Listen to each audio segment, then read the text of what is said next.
Hello, my fellow YouTubers. And Davis here. I'm getting ready to do this chapter review of Bleach.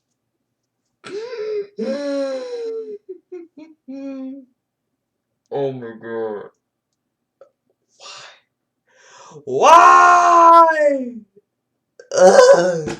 They killed him. They killed him. They killed my boy. Oh.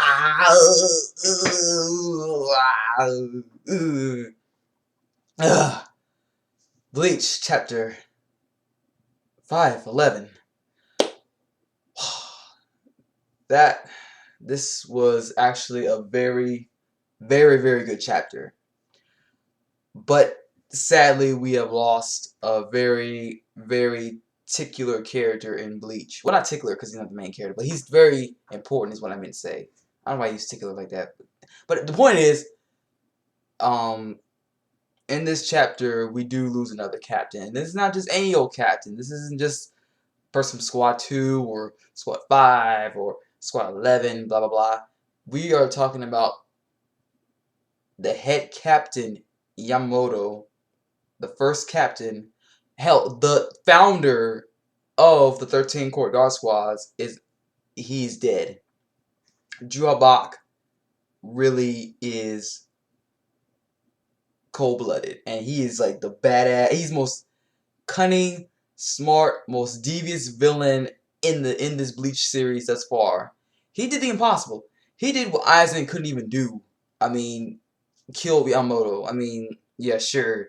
You know, Aizen was pretty intelligent. He knew new things or whatever. He knew how to, like, you know, come up with stuff before anybody else knew about it. But I mean, he could never have planned nothing like this before. This guy actually killed Yamamoto, and he did it, and he made Yamamoto look like a punk too. That's the worst thing about it. Not only did he kill him, but he made him look like such a total bitch. Like Frieza would say from Team 4-Star version of Dragon Ball Z Abridged, he went out like a bitch. But anyway, this week's chapter, it starts off with a flashback with sorry about my eyes are a little watery at the moment. It's just not because I'm crying. It's just it's like, you know, like something here is making my eyes irritate for some reason. But anyway, we found out that Captain Yamamoto actually knew Shunsui even when he was a child, and he sees like this painting of this, you know, this huge flames and like this person is standing at the top. Shunsui asks, "Who is this? What's this?" Yamamoto explained it was a demon that terrorized the city a long time ago and almost destroyed it, and it's been gone for many years, shoots we ask, well, what happens if it comes back again? And then we cut right back to Yamamoto,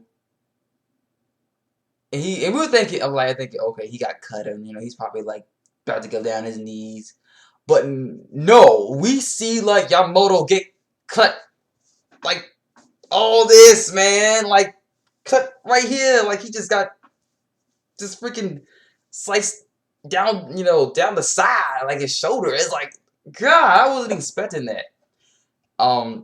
Because you know we see Hiyori, she got sliced in half, but that was down the waist. I mean, like that's whatever. But that's like organs, lungs, heart. All that is basically on this side of your body right here. See, like if you cut this part right here, all the way down the middle, all the way down like to the side like that, you're done. There's no healing from that. You are officially done. Soul Society can heal that.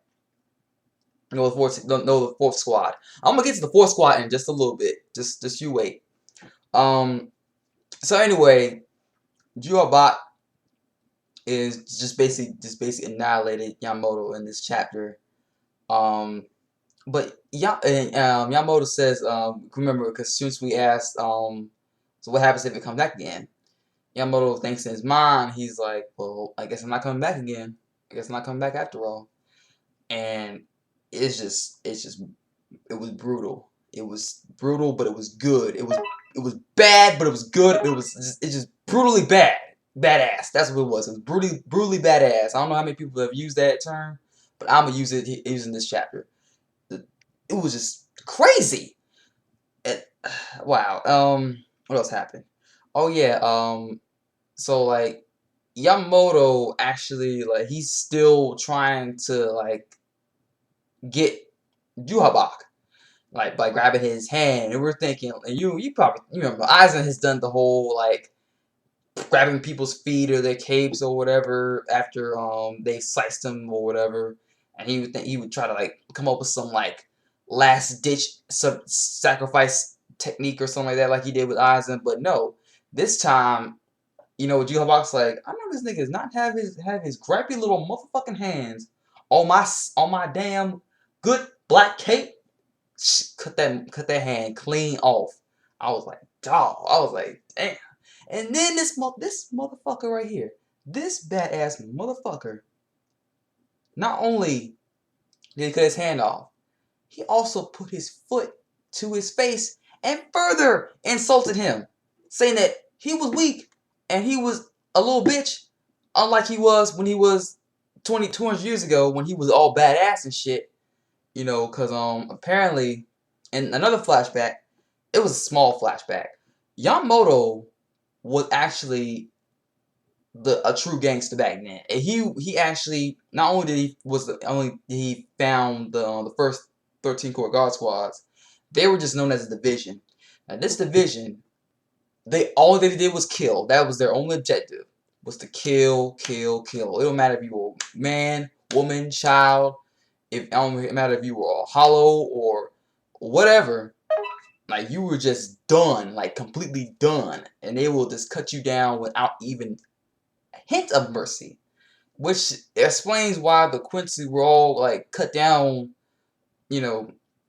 Without any hesitation, it's like why would the, Shinigami do this? Why would they just cut down a bunch of humans just because the balance of the Shinigamis? I could understand that they would try to explain to them that like if you keep healing hollows, the soul society in the real world are going to be destroyed unless you stop killing hollows so many times and just let the soul reapers handle it, more often. But it was they just like fuck it, we're just gonna kill him anyway. They're gonna throw the world in balance, then we gotta kill him. If it's just crazy.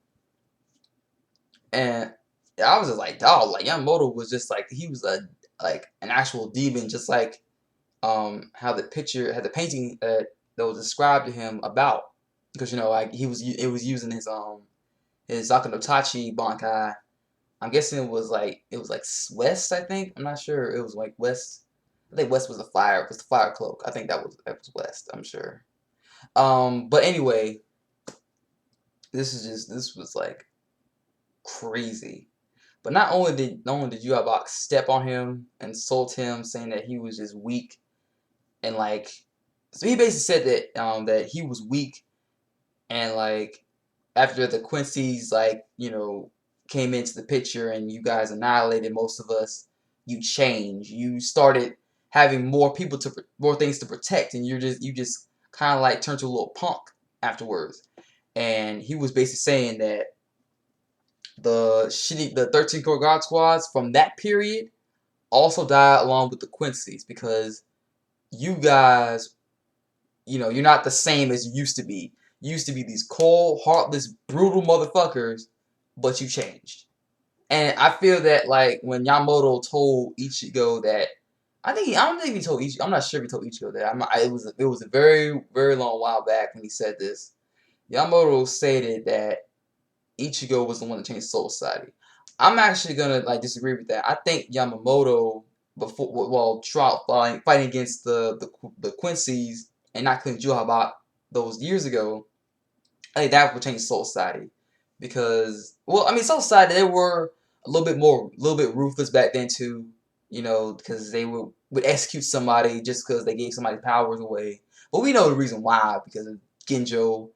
But to go so far as like execute somebody, just for giving somebody some powers. But I'm just saying, that's how I see it. What else happened in this chapter? Oh yeah, he freaking just annihilated Yamamoto into like dust. Like, he used one of it, like he uses arrows or whatever, and just obliterate his body. Like his body is like completely turned to ashes. Ironic, isn't it? His Zanpakuto is burns the reduces the ashes. Ryujin Jaka, get it? Nah, whatever. But anyway, what else happened in this chapter? Oh yeah, Shunsui and a few other captains, like Shunsui and Ukitake were the first to notice that Captain Minamoto's spirit energy, it just disappeared completely, and like Shunsui was like basically crying out for his head captain and his master and his father figure, and it was really sad because like he was shot a couple times by the the mustache Quincy. I was gonna say the KFC Quincy, but I got kind of old, so I'm gonna just call him Mustache Quincy until he has his name. And we finally found out who the blonde-haired Quincy name is. His name is Hashfault, and it's kind of not really a cool name. It's just, I mean, I would expect something to be like a badass name because like this guy, he's so silent, he's so quiet. You would think he have a cool name to go along with his cool demeanor. But I digress. Let's see. Yeah, he got shot a few times. I'm not 100% sure that Shumsui might be dead because I mean he can't be dead unless remember we were supposed to learn most of the captain's Bankais before they died, or because remember this is the last arc, so we have to see all the Bankais in some way fashion because Shinsui did not even reveal his Bankai to the enemy, so how will we see it? But Soul Society now it's just reduced to ashes, man. It's gone. Like it's just, I mean, oh yeah, and a bunch of the Mustache Quincy summons a bunch of Soldat, the soldiers of the Vandenreich to come in, and one soldier was like, we can take these small fries out and then just get stabbed. It's like funny.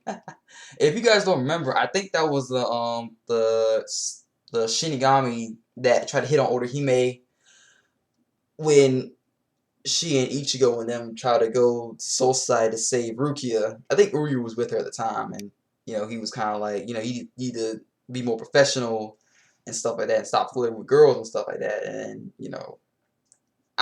actually like I can't believe I actually remember that dude, because to be honest, I didn't really like him, and I'm kind of glad that he got stabbed or killed, whatever happened to him, whatever. He's not a really important character to me anyway. But yeah, this right here, this is complete war right here. This is what Kishimoto needs to be doing in his manga. Like not a one-sided battle where like how like anybody dies and there's no bloodshed. It's a straight up war. Like people are actually getting killed. Like there's no like way of like you can heal some people, but like you can't heal some injuries. I mean, like you just can't. When a person like is bloodied up and just like half of his limbs are gone, that person's not gonna die, but you're gonna like let him like try to hang on just a little bit longer, till the whole thing's over, or maybe even a few more seconds of life, just things like that.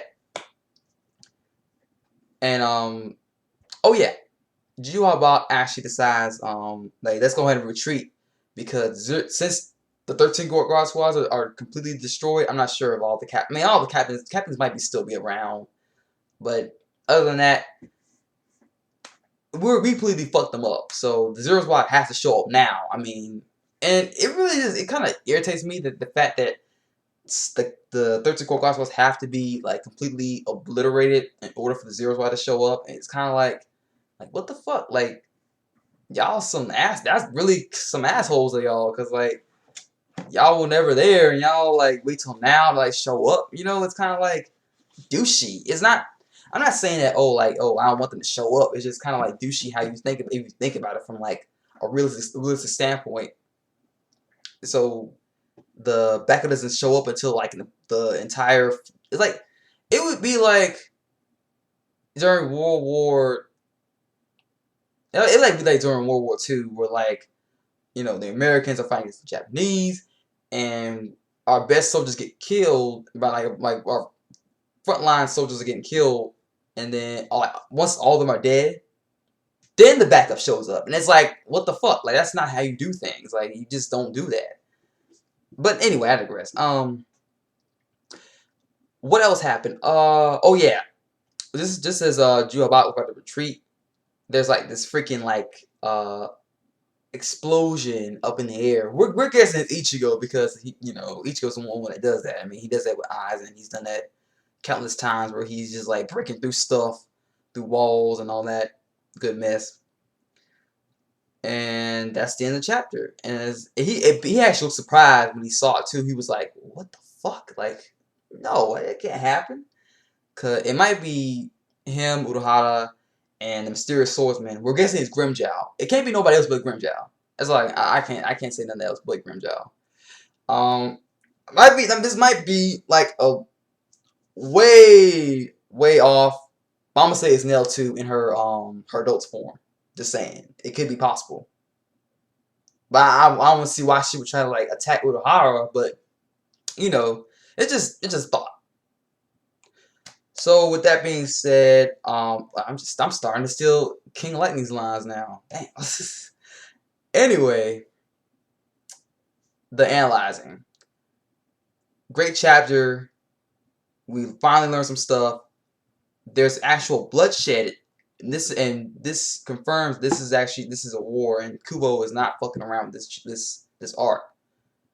Yamamoto made it look like a bitch, but he was a really important character in Bleach, because he was the one that started 13 Regardless in the first place. And it makes me think, what's gonna happen now?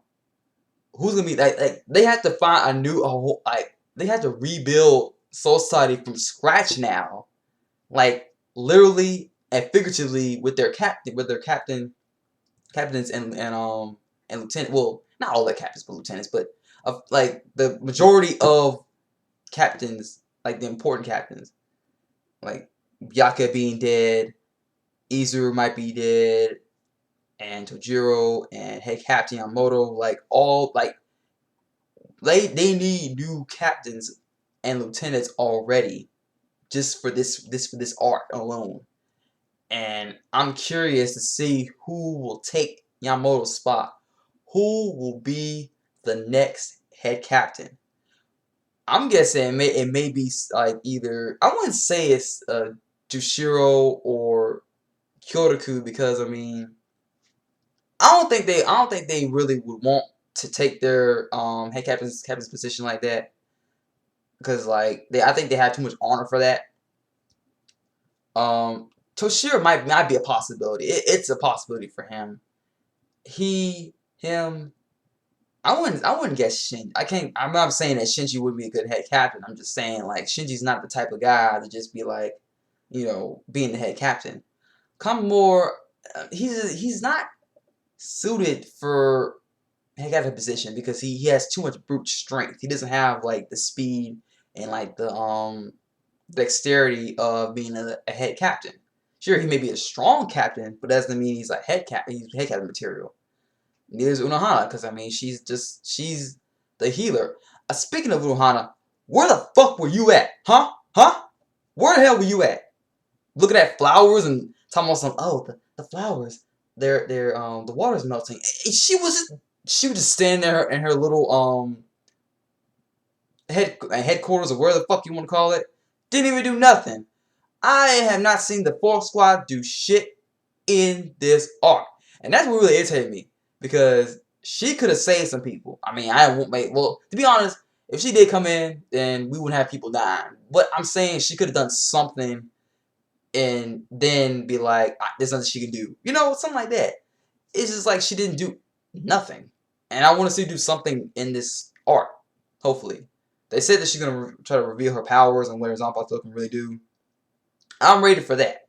So because like, I'm just like, what the fuck? Like, she has done nothing this arc whatsoever. Hell, she has done it much in much arcs, to be honest.